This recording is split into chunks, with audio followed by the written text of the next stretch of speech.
Hello, everyone, and welcome back to Lazy Genius Investing, the podcast for curious investors who want to grow their wealth without losing their weekends. I'm your host, Saveen Kumar, and today we are diving into trading bots. My experiments with different investing strategies and dabbling in the world of stock tip providers taught me a lot. But one thing became clear: there is no shortcut to good investing. The more I tried to optimize for time, the more my experience reminded me that quick wins are usually illusions. At the same time, I could not ignore the power of technology to ease the load. My detailed Excel model had already been pulling its weight as a kind of junior analyst. Without it, most of my experiments would have been dead on arrival. So once I felt I knew enough to be dangerous, at least in my mind, and realized time, not knowledge, was now the real enemy, I turned to tech. Sure, I could settle for a passive ETF or mutual fund portfolio, but where's the fun in that? Let's face it, I'm not a computer science PhD, but I have worked as a software engineer and I have a decent grasp of math and programming principles. More importantly, I did not want to build something groundbreaking, just something that worked for me. As I began reading more, I was surprised and slightly overwhelmed to discover that most trading in major markets is already done by bots. That was humbling, but also comforting. Humbling because I realized just how far behind I was. Comforting because it confirmed I was at least facing the right direction. And frankly, I was not trying to conquer Wall Street. I just wanted to keep my portfolio from tripping over itself while I grabbed a coffee. So, with nothing to lose, I started using my evenings to learn and practice what I now call the art of the bot.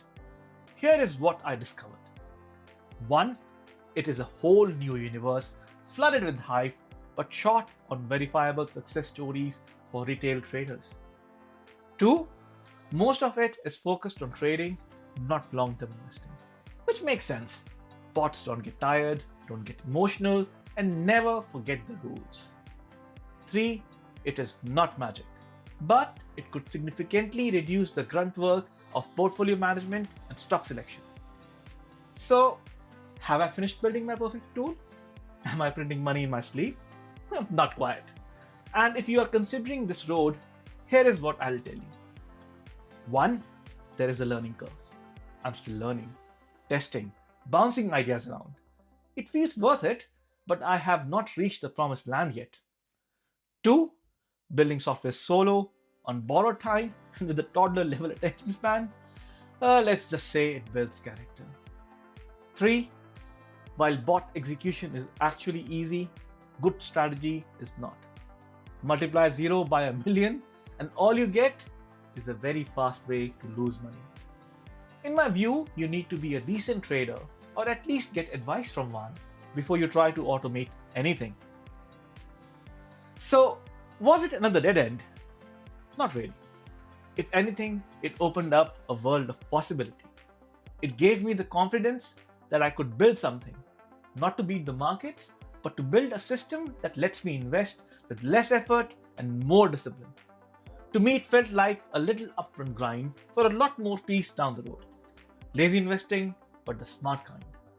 Because if the bots are going to take over the world, they might as well start by sorting my watch list. And just when I started getting comfortable writing my first few scripts, I stumbled onto something that made the world even more interesting. Not even a word, just 2 letters, but it changed everything. AI. But we'll talk about that the next time. Coming up next, we'll talk about how AI gave me more food for thought, or just more to work towards. Got thoughts, questions on bots, or your own story of learning? I'd love to hear it. Drop a note in the comments or message me on Substack at Tech Savvy Investor. Thank you for listening. I'm Saveen Kumar. This is Lazy Genius Investing. Signing off. Peace.